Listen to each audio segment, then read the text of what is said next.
This red circle right here represents a valid supply area, and this blue circle right here represents a valid demand area. And what pattern do you notice? You can see clearly that this demand area created an impulsive move to the upside. What the price do? Price came down to this point, and we had another buy. This was the trade I caught. I caught the re-entry of this buy trade. I could as well have entered earlier and also get something clean. I missed this trade. I was able to get the re-entry. I spotted a POI around here on a lower time frame, and that was how I was able to get this re-entry on BTC/USD. So let's go back to the supply area.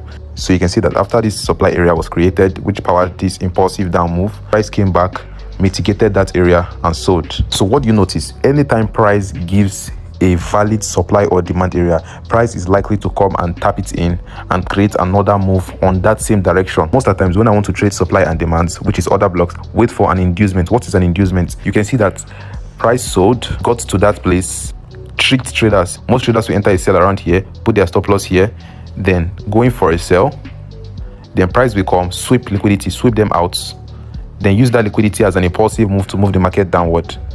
So if you can even notice here, price created a demand here, price came, retested it, then bought. Also, price came down, gave us an inducement, sold, came to retest it, then sold again. Same thing happened here. You understand the pattern already. Price came down, retested, then sold, putting my stop loss below here, then putting my take profits around somewhere like this. This will give me something very, very clean. So let's draw it out. Let's say we're on a downtrend.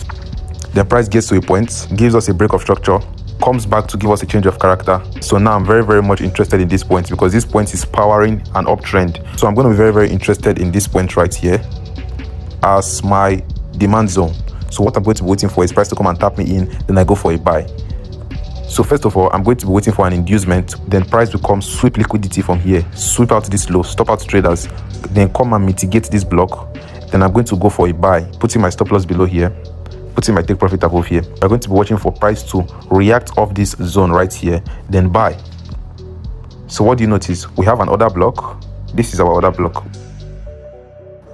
Our zone, inducement, comes back, sweep liquidity, giving us enough momentum to push the market upward. Very clean. So let's have a sell example. So let's say price is on an uptrend, pulls back, give us a break of structure. So this is going to be our break of structure right here. We'll be waiting for price to come down, giving us a change of character, indicating that price is now on a downtrend. I'm going to use this as my order block zone, which is also my supply zone, meaning price is about to give us an impulsive move down. So this is going to be my supply zone. Give us an inducement, sweep liquidity from this point, stop out traders who entered early, then tap into this our supply zone, then sell, put my stop loss above, then something like this. This is our supply zone, this is our inducement, then I'm taking my entry from this point right here. So this is the buy, this is the sell, this is the buy, this is the sell. And also, like I showed you guys on the charts, you can see that's exactly what happened here. Price gave us a supply zone, mitigate it, sold. Same thing happened here. Give us a demand zone, bought, came to mitigate it, bought. Give us a demand zone around somewhere here too, bought, came to mitigate it, bought. So price is likely going to come and mitigate it. If you go to lower time frames, you can also see sweet entries. So that's how you're able to get a clean demand and a clean supply. So you can take a screenshot of this and also a screenshot of this. I'll see you in the next one.